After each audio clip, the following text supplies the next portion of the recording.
जी अस्सलाम वालेकुम वरहमतुल्लाह। प्रोफेसर राजेश असर हाजिर खिदमत है। तो आज हमने पढ़नी है students exercise number 4। I hope so आपने एक्सरसाइज नंबर 3 उसको अच्छी तरह प्रैक्टिस की होगी। तो एक्सरसाइज नंबर 4 इसको हम कैसे लिखते हैं, आप अगर बुक में चेक करें तो यहाँ पर इसके एक्सरसाइज नंबर 4 सारी शॉर्ट हैंड लिखी हुई है। तो जब इसके 300 पेजेस कंप्लीट हो जाएंगे तो उसके बाद इसकी की दी हुई है और वहाँ पर इसकी इंग्लिश मौजूद है। तो ये हमारे पास एक्सरसाइज नंबर 4 को हम देखते हैं 300 पेज के बाद। तो अब आप यहाँ पर चेक करें तो ये आपके पास सामने इंग्लिश दी हुई है। तो हम पहले इंग्लिश लिखते हैं, उसके बाद हमने इसके रूल्स पढ़े हुए हैं और रूल्स के अगेंस्ट हमने इसकी शॉर्ट हैंड लिखनी है।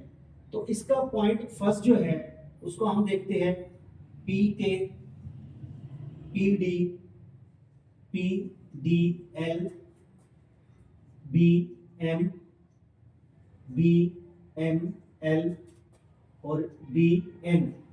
तो इसका ये पॉइंट फर्स्ट है। तो हमने चूंकि रूल्स को पढ़ा हुआ है, हमें इसके बारे में इल्म है कि हम इसको कैसे लिखेंगे।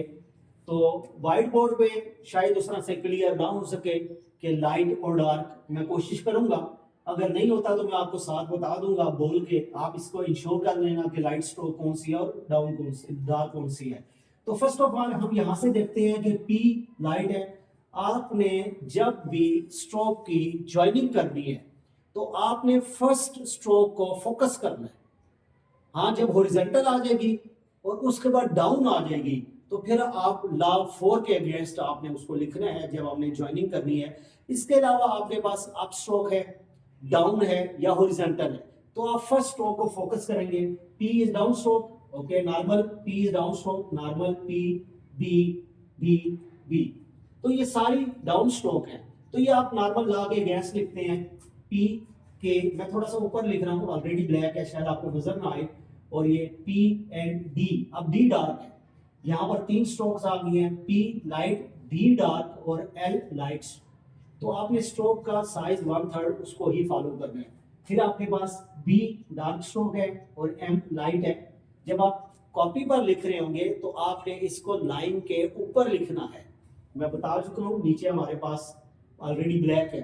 तो मैं नेक्स्ट में कोशिश करता हूँ इसमें कोई और लाइन का कलर दे देता हूँ ताकि आपको समझने में आसानी हो।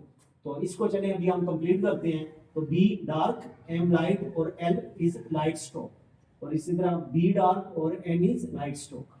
अब आप क्या करेंगे, अब आप यहां से अगेन पेज 7 पे आते हैं और यहां पर जो आपने स्ट्रोक्स लिखी हुई हैं देखी हैं, आप इसको क्रॉस चेक करते हैं कि क्या जो मैंने P K, P D, P D L, B M, B M L, B N लिखा, क्या ये ठीक है? अगर तो ठीक है, दैट्स वेरी गुड। फिर आप इसको एटलीस्ट 1.5 पेज आप इसको प्रैक्टिस करते हैं।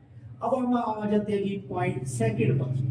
तो सेकंड पॉइंट पे फिर अगेन हम इंग्लिश की तरफ जाते हैं। तो वो आपके पास है G T M, T M L, T B, D M, D M R, फिर जे और एम। तो वही बात जो आपको मैंने अभी बताई थी वो कौन सी है कि सबसे पहले आपने फर्स्ट स्ट्रोक को इंश्योर करना है। T is down, okay, T, T, D, D, J, ये सारी डाउन स्ट्रोक है। तो अब आपके लिए समझना बहुत आसान है कि आप उसको उसी तरह first is down must be on line. अब मैंने ये रेड लाइन ड्रा कर दी है, अब हमें लिखने में और समझने में आसानी होगी। वो क्या है कि टी इज आपके पास डाउन स्ट्रोक है, तो यहाँ पर आप टी लाइन तक लिखेंगे और फिर उसके बाद एम। पेंसिल नहीं उठाते जब तक स्ट्रोक्स कंप्लीट नहीं होती। इसी तरह टी, एम और एल, इनका साइज भी आपने एटलीस्ट 1/3 रखना है आपने। अब T is light stroke, B is dark, अब डी इज डार्क स्ट्रोक और M is light, D is dark stroke, M is light. अब क्वेश्चन यहाँ पर पैदा होता है। यहाँ पर मैं आपको बता चुका हूँ कि आप आर को अब कब लिखेंगे और डाउन कब लिखेंगे, उसके लिए एक पूरा चैप्टर है। तो अभी आपकी मर्जी है कि आप इसको अप लिख दें या डाउन लिख दें। तो मैंने इसको आप लिख दिया है। तो फिर ये 6 और एम। उसी तरह फिर आप क्या करते हैं, आप आते हैं पेज नंबर 7 पे और 7 पेज पे आके आप इसको क्रॉस चेक करते हैं। जब आपने क्रॉस चेक किया, अगर तो सारी लिखी हुई ठीक है, लाइट डार्क साइज पोजीशन सब क्लियर है, तो आप इसको हाफ पेज और वन पेज आप इसको प्रैक्टिस कर सकते हैं। और अगर आपके पास कोई मिस्टेक है तो आप इसको क्या करते हैं, रेज करते हैं और फिर आप इसको यहाँ से देकर लिखते हैं। अब इसका आ गया जी पॉइंट नंबर 3। तो पॉइंट 3 को हम लिखते हैं, उसी तरह इंग्लिश वाली साइड पे जाते हैं और हम इसका पॉइंट 3 लिखते हैं।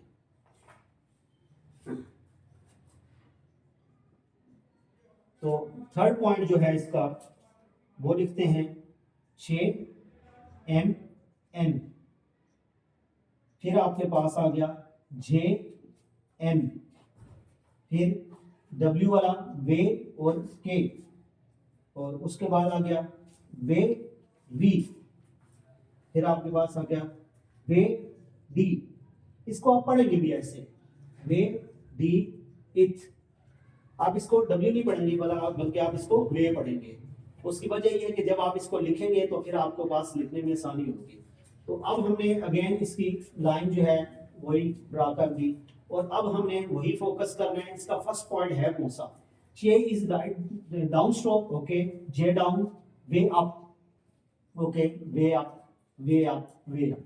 बस आपके पास इसके पास फर्स्ट थर्ड रूल में से आपने इसको फॉलो करना है, फोर्थ इसमें नहीं रखना।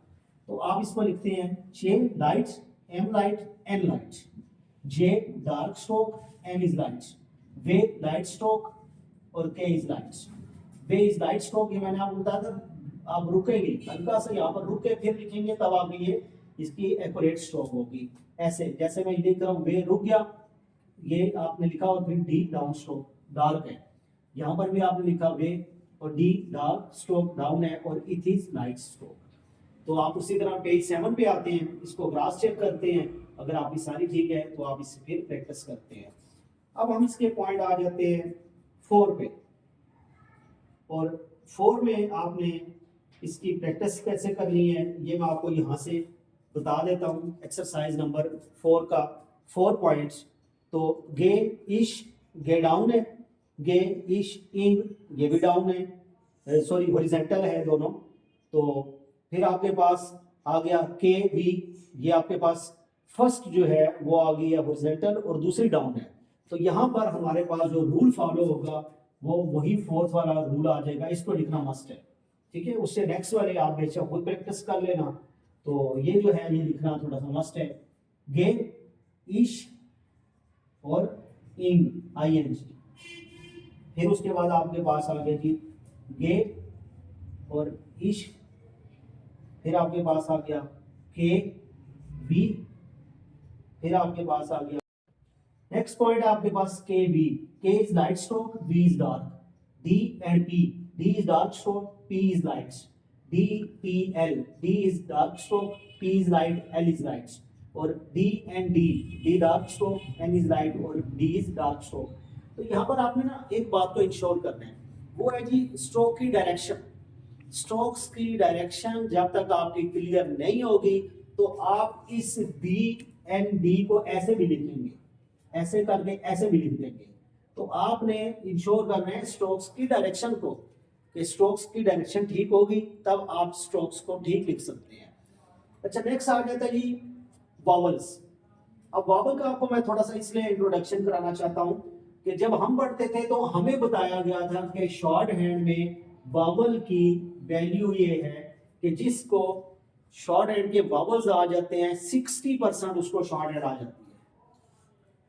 अब 60% शॉर्ट हैंड समझने के लिए आपको वॉवल आना जरूरी है, और वॉवल अप्लाई होते हैं स्ट्रोक्स पर। तो दैट मीन जो बेस है, फाउंडेशन है, वो स्ट्रोक है। स्ट्रोक ठीक होगी तब जाके आपके वॉवल प्रॉपर प्लेस हो सकते हैं। मैं छोटी सी आपको एग्जांपल देता हूं, वो ये है, आपके पास एक वर्ड आ जाता है जी बॉम, BALM, बॉम। तो ये आपके पास स्ट्रोक है, L साइलेंट है आपके पास, तो ये भी स्ट्रोक है। ये दोनों स्ट्रोक्स हो गई हैं, B और M, और A जो आपके पास आ गया वॉवल आ गया। तो इसको अगर हम वॉवल के अगेंस्ट लिखते हैं तो ये हमारे पास जब आप सीखेंगे आपको आइडिया हो जाएगा मैंने अबव द लाइन इसको क्यों लिखा है, B और M। तो यहाँ पर मैंने इसका हैवी डॉट फर्स्ट प्लेस पर अप्लाई कर दिया। स्ट्रोक भी फर्स्ट प्लेस पर लिखी है। जब आप वॉवल पढ़ेंगे आपको तब आइडिया होगा। अब क्वेश्चन ये है कि बी आपके पास डाउन स्ट्रोक है और एम आपके पास हॉरिजॉन्टल है। तो अब जब आपकी स्ट्रोक की डायरेक्शन नहीं होगी, फॉर एग्जांपल आप इसको बी जो लिख रहे हैं, बी आप उसको ऐसे लिख रहे हैं, एम ऐसे लिख रहे हैं, तो फिर आपके पास वॉवल कहाँ अप्लाई होगा? तो वॉवल जब आप प्रॉपर प्लेस पे अप्लाई नहीं करेंगे तो बाद में आपने लिखना और पढ़ना कैसे है? तो वही क्वेश्चन आ जाता है कि शॉर्ट हैंड लिखना कमाल है और पढ़ना बड़ा कमाल है। तो फिर हम वॉवल पे मिलते हैं, तब तक आपने स्ट्रोक्स को बहुत अच्छी तरह प्रैक्टिस करनी है।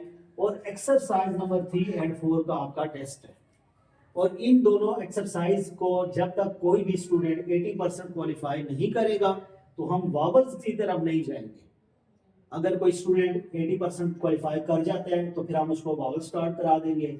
जो नहीं क्वालिफाई करेंगे तो फिर वो अगेन स्ट्रोक्स की ज्वाइनिंग पे प्रैक्टिस करेंगे, और स्ट्रोक को अच्छी तरह जब सीख लेंगे तो फिर हम उसकी वॉवल की तरफ चलेंगे।